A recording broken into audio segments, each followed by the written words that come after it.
જિલ્લાના સંગઠનના હોદ્દેદારો છે એમની સાથે બેઠક કરી અને ત્યારબાદ તમામ જે કાર્યકર્તાઓ છે જિલ્લાઓના એમની સાથે સંવાદ કરવા માટે જઈ રહ્યા છે અને એના જ માટે મોડાસાનું જે સ્વામિનારાયણ મંદિર આવેલું છે ત્યાં પહોંચી ચૂક્યા છે। સૌથી મહત્વની વાત એ છે કે જે પ્રોજેક્ટ નક્કી કરવામાં આવ્યો હતો એ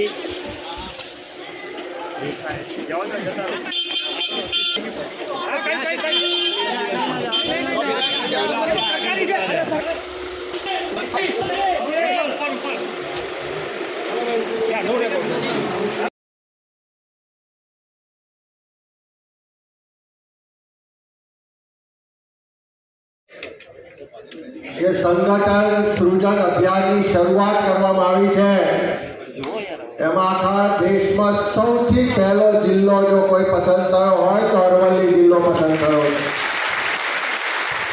અને આપણી તાકાતમાં આપણા જુસ્સામાં આપણને માર્ગદર્શન નેતૃત્વ પૂરું પાડવા માટે પધારેલ લોકસભામાં વિપક્ષના નેતા દેશના કરોડો લોકોના જનજનનો અવાજ ગોપાલજી આપણી વચ્ચે સતત રહી અને માર્ગદર્શન આપતા પ્રોત્સાહન આપતા આપણા સંગઠન પ્રભારી આદરણીય મુકુલ વાસનિકજી, પ્રદેશ કોંગ્રેસ સમિતિના આપણા પ્રમુખ, સ્પેશિયલ જેમની ઓબ્ઝર્વર તરીકે નિમણૂક કરવામાં આવી છે છેક છત્તીસગઢથી પધારેલ ત્યાંના રાજ્ય સરકારના પૂર્વ મંત્રી ડોક્ટર શિવકુમારજી, આપણા લડાયક નેતા પ્રદેશ કોંગ્રેસ સમિતિના કાર્યકારી પ્રમુખ અને અમારા સાથી ધારાસભ્ય જેમણે પ્રદેશ કોંગ્રેસ સમિતિ તરફથી અહીંયા પ્રભારી તરીકે નિરીક્ષક તરીકે જવાબદારી સોંપી જેવા યુવાન સાથીભાઈ જિગ્નેશભાઈ મેવાણી,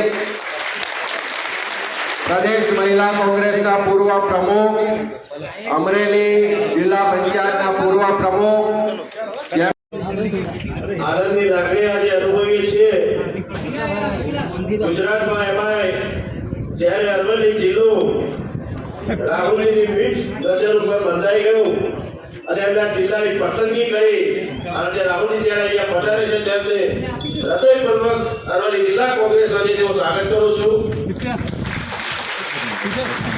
સાથે આપણા ઓલ ઇન્ડિયા કોંગ્રેસ કમિટીના મહામંત્રી રાજ્યસભા સાંસદ એવા કેસી વેણુગોપાલ સાહેબ, આપણા ગુજરાતના પ્રભારી આદરણીય મુકુલ વાસનિકજી, તમામ આપણા કોંગ્રેસ પાર્ટીના હોદ્દેદારશ્રીઓનું આજે અરવલ્લી જિલ્લાની અંદર જ્યારે રાહુલજી આપણને એક જોશ જુસ્સો અને તાકાત અને માર્ગદર્શન આપવા માટે જ્યારે આવ્યા છે એના ખૂબ ઉત્સાહથી જે પહેલા આપણી ત્રણ સીટો આપણી કોંગ્રેસની હતી અહીંયા કહેવાતું હતું કે આપણે ભારતીય જનતા પાર્ટી મુક્ત જિલ્લો અરવલ્લી જિલ્લો એવો જુસ્સો આજે આપણા તમામ કાર્યકરો વચ્ચે દેખાયો છે।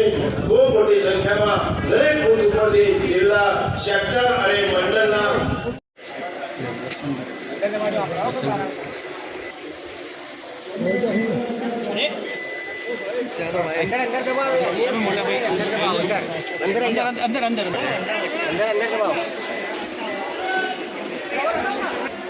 ભાઈ હાથ લઈ લો। राहुल सर कैसा लगा Gujarat?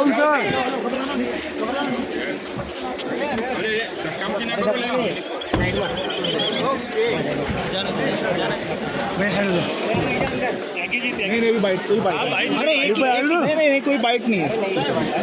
Okay thank you sir. कोई बाइट नहीं सर। बाइट भाई आज उठाता था प्लीज आप ले लो ये लाओ ले लो कोई बाइट कुछ गए राहुल जी बोले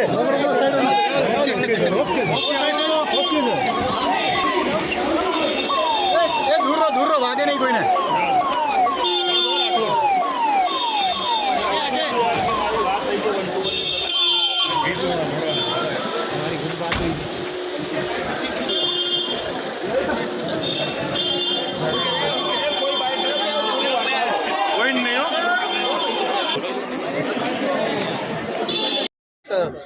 આ દેશને આઝાદી અપાવી તો ગુજરાતે અપાવી હતી અને ખોયું છે તો ગુજરાતમાં, પણ હંમેશા જો ખોવાયું હોય ત્યાંથી જ એટલા માટે આ ગુજરાત રાજ્યમાં એમણે શરૂઆત કરી છે.